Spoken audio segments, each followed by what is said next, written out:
kasih Anda masih bersama kami pemirsa. Pakar IT ITB Hermansyah dianiaya sekelompok orang tak dikenal di Tol Jagorawi Minggu dini hari. Ya, korban kritis setelah mengalami luka di sekujur tubuh. Belum diketahui motif dibalik peristiwa itu. Hermansyah, pakar IT ITB masih menjalani perawatan di Rumah Sakit Hermina Depok, Jawa Barat akibat penganiayaan yang dialaminya Minggu dini hari. Kerabat korban mengatakan Hermansyah diserang 5 orang tak dikenal di Tol Jagorawi dengan menggunakan senjata tajam. Sebelumnya mobil pelaku sempat menyerempet mobil korban. Korban pun mengejar mobil tersebut. Saat turun dari mobil, itulah korban langsung diserang pelaku. Istri korban yang saat itu bersama dengan korban langsung melarikan korban ke Rumah Sakit Hermina Depok. Polisi masih menyelidiki motif penyerangan dan memburu para pelaku. Di daerah Halim, itu mereka sempat di depan mereka itu ada mobil yang zigzag gitu ya, jalannya zigzag, jelas. Terus ketika sejajar akhirnya nyerempet mobil mereka, kemudian dikejar sama korban, Herman ngejar, berhenti. Begitu berhenti, ternyata ada mobil lain dari belakang, jadi langsung seperti di posisi dikejar dulu, kemudian dia baru turun, itu diserang sekitar 4 atau 5 orang dari 2 mobil. 2 mobil kan? Iya, 2 mobil. Menggunakan apa, Pak? Sepertinya ada yang bawa senjata saja. Jadi karena dia ada luka cukup dalam di leher, sebelah kiri, ada luka di atas kuping, kemudian di siku kiri juga, kemudian ini pergelangan tangan, itu kayaknya ada retak atau Pemirsa, polisi saat ini masih menyelidiki aksi penyerangan yang menimpa pakar telematika Institut Teknologi Bandung Hermansyah yang terjadi di Tol Jagorawi Minggu dini hari tadi. Polisi juga telah melakukan olah tempat kejadian perkara. Proses penyelidikan kasus penyerangan ini melibatkan Polresta Depok dan Polres Metro Jakarta Timur. Kapolresta Depok Kombes Heri Heriawan pihaknya sudah melakukan olah tempat kejadian perkara. Polisi masih mengumpulkan barang bukti dan keterangan saksi untuk memburu para pelaku yang dipastikan berjumlah 5 orang berdasarkan keterangan istri korban. Herman dibacok saat berkendara bersama istrinya melintasi Tol Jagorawi sekitar pukul 4 Minggu dini hari. Pelaku yang diduga membuntuti dan sempat menyerempet mobil korban menyerang korban dengan menggunakan senjata tajam.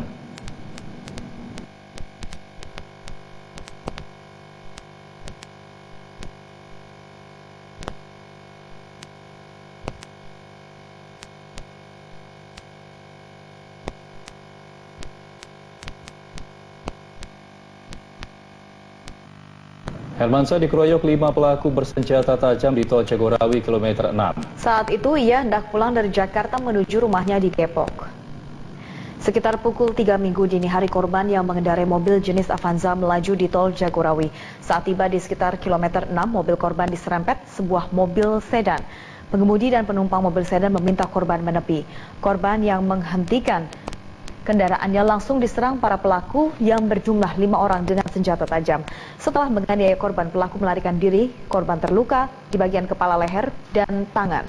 Istri korban dibantu petugas jasa marga melarikan korban ke Rumah Sakit Hermina Depok. Korban sempat menjalani operasi untuk mendapatkan perawatan intensif. Kondisi korban kini juga masih dalam pengawasan intensif tim dokter rumah sakit tersebut.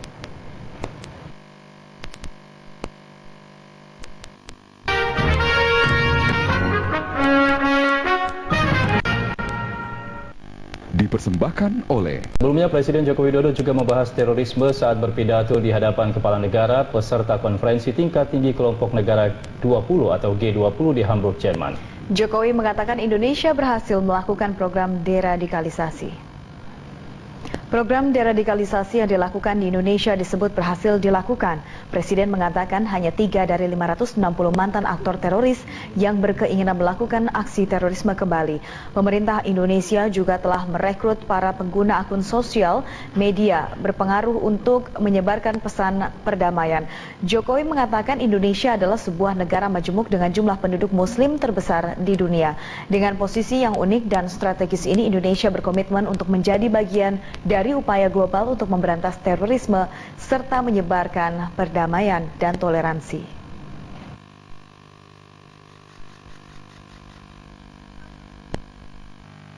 Presiden Joko Widodo bertemu dengan Perdana Menteri Vietnam Nguyen Xuan Phuong di Hamburg Messe und Kongress. Ya, Jokowi mengharapkan agar perundingan delimitasi wilayah dan Z antara Indonesia dan Vietnam segera diselesaikan.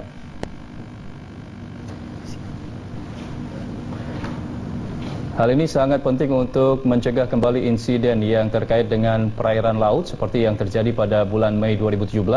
Selain itu, Indonesia dan Vietnam juga membahas maraknya pelanggaran illegal fishing di perairan Indonesia.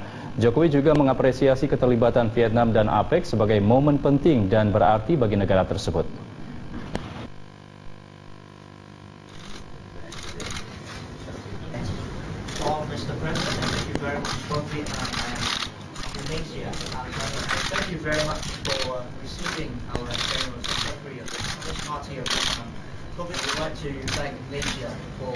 Presiden Joko Widodo selain berbicara soal terorisme di ajang konferensi tingkat tinggi atau KTT G20 juga bertemu dengan sejumlah kepala negara. Pertemuan tersebut bertujuan memperkuat kerjasama Indonesia dengan negara sahabat.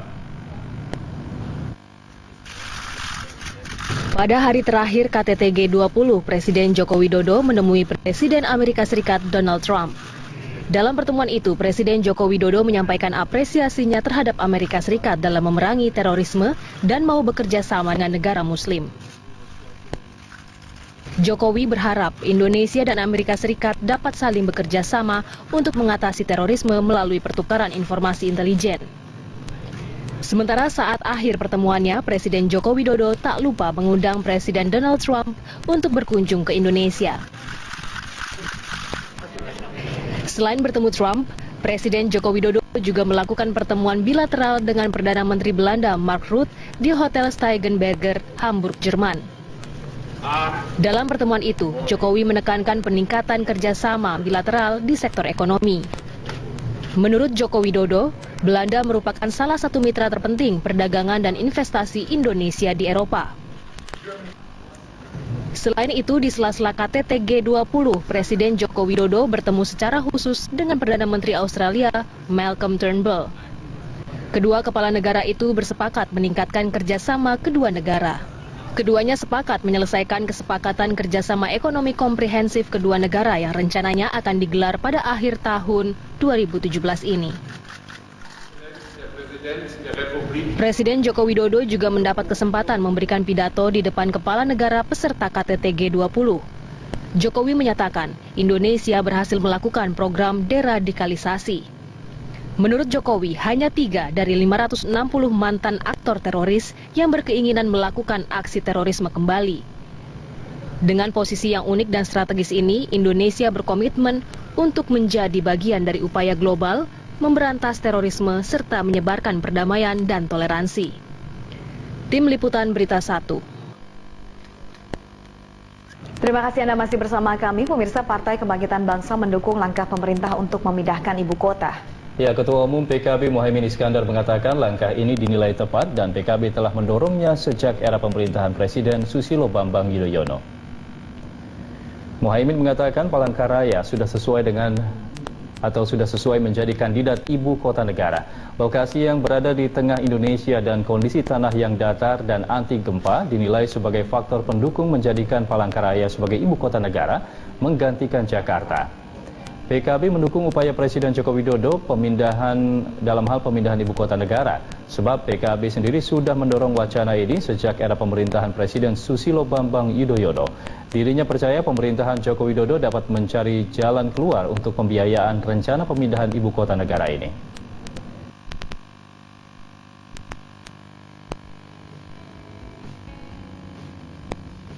Mendukung, karena ini perjuangan lama ya. Perjuangan sejak Bung Karno, Pak SBY, saya dan PKB juga dulu dalam zaman Pak SBY mendorong, gagal, nggak kuat lagi, kita coba lagi sekarang, siapa tahu, kalau dari segi anggaran nggak realistis ya, dari segi anggaran nggak realistis, tapi Pak Jokowi ini kan komandan yang empiris, jadi nggak ada kantor pun bisa dijadikan kantor darurat, kalau perlu bikin kantor tenda kayak Gaddafi gitu. Pemirsa, Badan Perencana Pembangunan Nasional tengah mengkaji rencana pemindahan ibu kota. Iya, calon ibu kota baru nantinya diharapkan memiliki daya dukung yang baik. Menurut pengamat tata kota Yayat Supriyatna, kota yang akan menjadi calon ibu kota negara yang baru nantinya harus memiliki akses yang mudah, Ibu kota negara juga harus terintegrasi dengan kota-kota sekitarnya. Kota tersebut juga harus dapat menyediakan barang dan jasa sendiri yang tidak diinput dari kota lain sehingga tidak menyebabkan mahalnya biaya hidup. Menurut Yayat, membutuhkan waktu 4 hingga 5 tahun untuk memindahkan ibu kota negara dengan memperhatikan sistem infrastruktur perkotaan dan transportasi. Sekarang Bappenas ini belum menetapkan, cuman dia mengatakan bisa di Kalimantan Tengah, bisa di Kalimantan Barat, atau di Kalimantan Timur, atau Kalimantan Selatan. Ini tergantung kajian. Karena begini, untuk menetapkan lokasi, apalagi di Pulau Kalimantan, yang harus kita cermati terkait daya dukung tanahnya. Karena memang bagaimanapun kondisi tanah akan sangat mempengaruhi biaya infrastruktur.